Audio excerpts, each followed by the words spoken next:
My wife's family treated me like I didn't matter until I became wealthy. They even tried to cancel our prenup, but one move I made shut them down completely. I met Sarah when I was 23, just out of college, and starting my first job at an IT firm in Denver. She was still finishing her teaching degree, and we met at a friend's barbecue. Sarah had a way of making everyone feel welcome, funny, easy to talk to, magnetic. I was hooked right away. Her family was comfortable financially. Her dad owned a few car dealerships, and her mom ran a boutique in Boulder. Not billionaires, but definitely well off. My background was different, solid middle class. My dad was an electrician, my mom a nurse. We didn't have a lot growing up, but there was always food on the table. Vacations and new clothes were luxuries. Sarah and I clicked right away. We started dating, and within a year, I knew she was the one. I proposed at the park we always hung out at, and she said yes. It all felt perfect almost. Her parents weren't fans of me from day one. They didn't outright insult me, but they made these snide comments that made me feel small. Stuff like, "So, Matt, what's your 5-year plan?" Or, "Sarah's used to a certain lifestyle, you know." I brushed it off because I loved her and she always defended me. Then came the prenup. During one dinner, her dad pulled me aside into his office, handed me a fat stack of papers, and said, "This is just a formality, Matt. It's for Sarah's protection. I'm sure you understand." But I didn't understand. Not really. I was making $40,000 a year, working hard, and had big dreams, yet they were treating me like some gold digger. I didn't want drama, so I took the papers home and read through them. The prenup made it clear if we divorced, I walked with nothing but what I earned. No access to family assets, no shared equity, nothing. It felt cold and one-sided. I brought it up with Sarah, hoping she'd get it. She just said, "It's not a big deal, Matt. It doesn't change how I feel about you." She meant well, but I could tell she was torn between me and her family. I hated it, but I didn't want to push her away, so I signed it. I told myself it didn't matter. I wasn't marrying her for money. In hindsight, that was my first mistake, letting her parents set the rules for our marriage. The wedding was nice but awkward. My family showed up in sailrack suits. Hers looked like they'd just left a country club. No fights, but the difference was clear. After the wedding, we moved into a small apartment in Denver. Sarah got a teaching job, and I kept grinding at the IT firm. We budgeted like crazy, cooked at home, and saved whatever we could. Her parents would occasionally make passive comments about our tight situation. But we didn't care, we were building something. Still, the prenup haunted me. It wasn't about money anymore, it was about respect. Or the lack of it. Even after the wedding, her dad would take digs at my job or joke about how smart they were to make me sign it, always with a smile. But I felt the sting every time. I stayed quiet, worked harder, told myself love was more important than pride. But deep down, it hurt. Fast forward a few years, and things started to shift. I didn't get rich overnight. It was slow, a bunch of small wins that added up. I was still at the IT firm, but I'd hit a ceiling. No real challenge, no room to grow. Then, a coworker, Jason, told me about his side hustle, freelance coding for startups.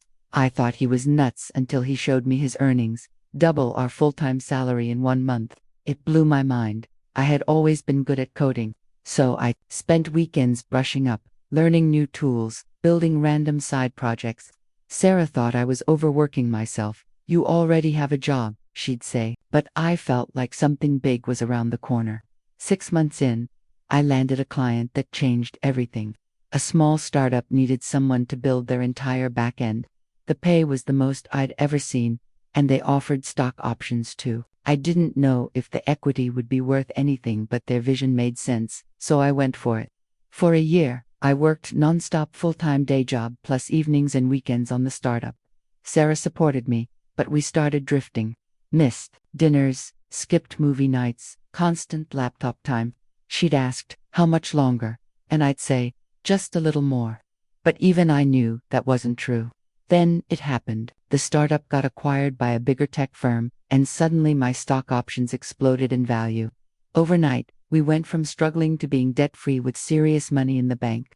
I told Sarah, and she was in total shock in a good way. She hugged me tight, but I saw something in her eyes, like she couldn't believe it had actually worked. I quit my day job the next week. My boss tried to talk me out of it. "You're one of our best guys, Matt. don't throw this away. But I knew I was done.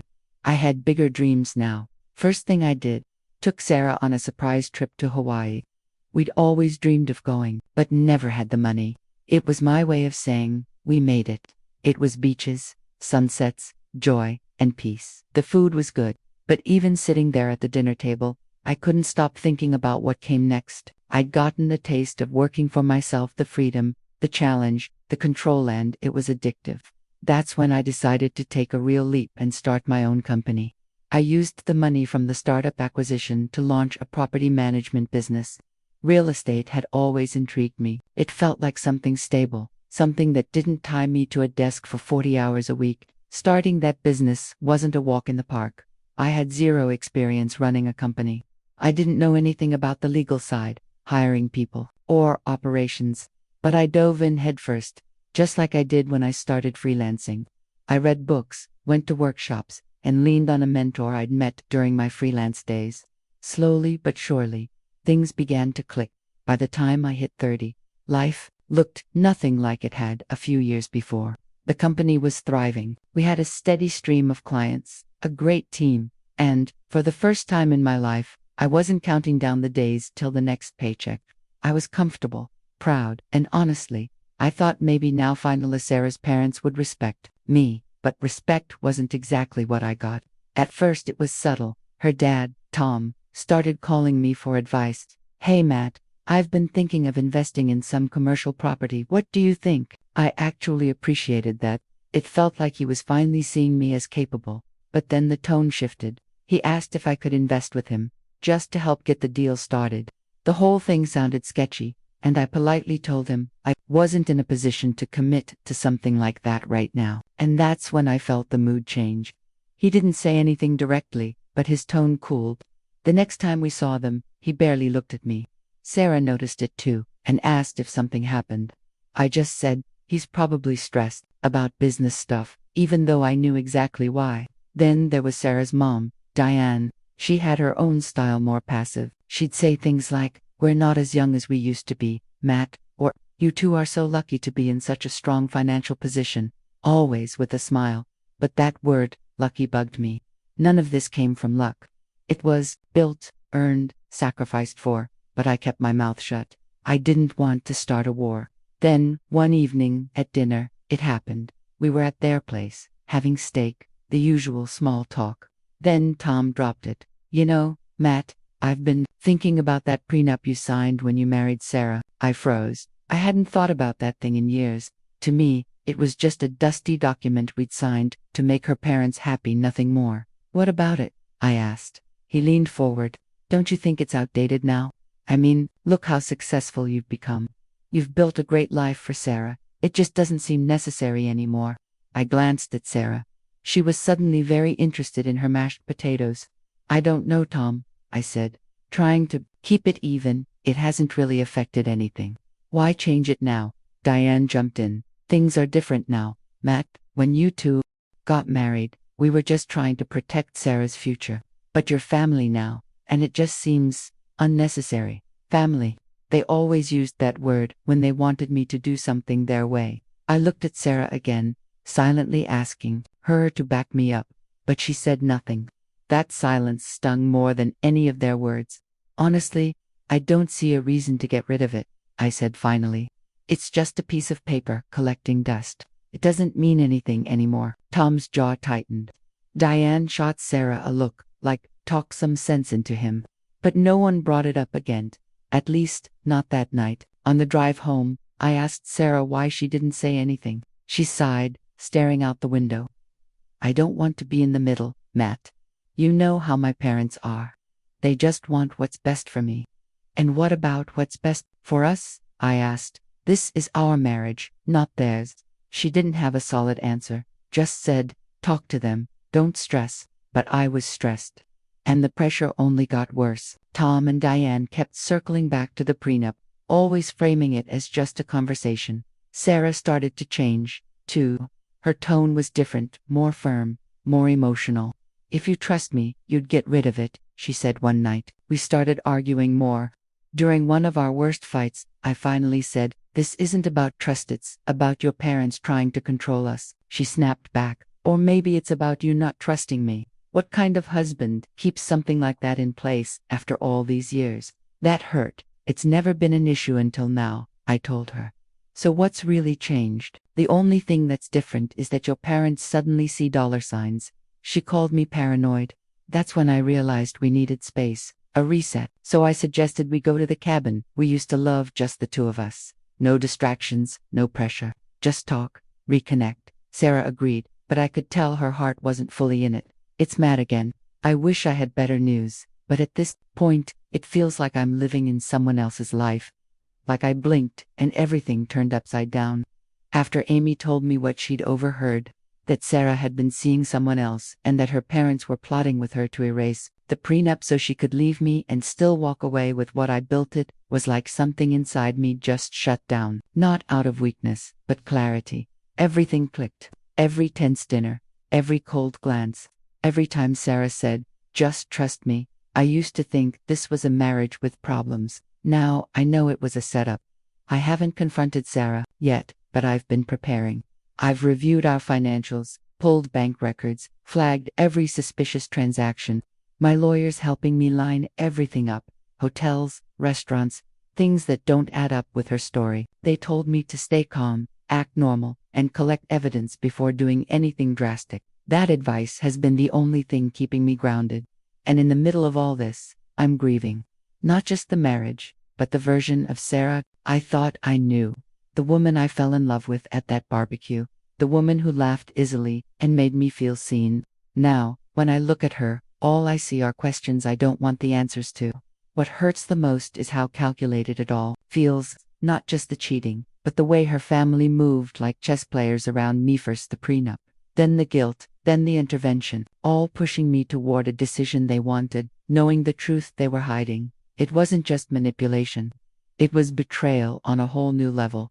I don't know what Sarah's endgame is. Maybe she really thought she could gaslight me into canceling the prenup split and collect a nice chunk of my assets. Maybe her parents pushed her into it. Maybe she's in too deep and doesn't know how to get out. Either way, I'm not playing along anymore. I've moved into the guest room for now, playing it cool until I'm ready to confront her properly, with my lawyer involved. I've started locking down my accounts, separating finances, and changing passwords. It feels cold, but so does betrayal. Amy has stayed in touch, and honestly, I'm grateful. She didn't have to come forward. She risked a lot doing it. Her relationship with her family, especially Sarah. She said something the other day that stuck with me. If you walk away with your self-respect intact, that's worth more than any money. I agree. I'm not just fighting for my assets anymore. I'm fighting for my peace, my dignity, and the future I built from nothing. I don't know what happens next. Maybe Sarah confesses. Maybe she doubles down and plays innocent. Either way, I'm ready now. Thank you for sticking with me through all of this. Your messages, your support, your advice, it's meant more than I can say. If you've been through anything like this, or you're going through it now, just know this: protect yourself. Emotionally, legally, financially. Don't ignore the signs. And never, ever, let guilt silence your instincts. This is Matt signing off for now. That's it. Hey, it's Matt back for what I hope is the last time. This entire ride has been insane, but I made it out the other side. And for the first time in a long time, I can finally breathe again. After Amy dropped that bombshell about Sarah and her parents scheming behind my back, I didn't waste a second. My lawyer and I moved fast. We had receipts, infidelity, suspicious financial activity, the whole 9 yards. Legally, it was like knocking over a paper house. When I confronted Sarah, she didn't even deny it. She cried, played the victim, said she felt so alone while I worked. She tried to spin it like I drove her to cheat because I was too focused on building a life for us. You're real original. I didn't take the bait. I told her, you don't get to blame me for your betrayal. I was grinding every day to give us a life people dream of, and you torched it. When she hit me with, maybe if you'd paid more attention to me, I wouldn't have had to look elsewhere. I just looked at her and said, you didn't have to do anything. You chose this, and now you get to live with it. Then I hit her with the truth. I'd already filed for divorce. The look on her face, priceless. She tried the whiplash tactic, going from tears to begging. We can fix this, Matt. Therapy, counseling, whatever it takes. but the trust was gone. And no amount of therapy fixes betrayal and premeditated manipulation. Now here's the kicker. That prenup her parents forced on me saved me. Thanks to that ironclad document, Sarah walked away with exactly what she came in with: nothing. No spousal support, no slice of my company, and considering she cheated, she didn't have a legal leg to stand on. Poetic, really. Diane left me voicemails, long ranty, ones accusing me of ruining Sarah's life, telling me to be the bigger person. Wild coming from the woman who helped her daughter plan to rob me. I didn't respond. I just documented everything, in case they tried to pull something later. But once they realized they had no leverage, they backed off fast. Then I found out the real reason they were so desperate to void the prenup. Their finances were a wreck. The dealerships, failing, the boutique, bleeding money, the lavish lifestyle, smoke and mirrors. When Sarah moved back in, it all fell apart. She went from spa days and designer handbags to living in her childhood bedroom with 2 broke parents and 0 options. And that guy she cheated with, the one she thought she'd ride off into the sunset with, gone. Amy told me he ghosted her the second he realized she had no access to my money. He was a player and never had any real plans. Just used her for fun, then dipped. Sarah ended up jobless, penniless, and stuck in a sinking ship. Karma doesn't always show up fast, but when it does, it's brutal.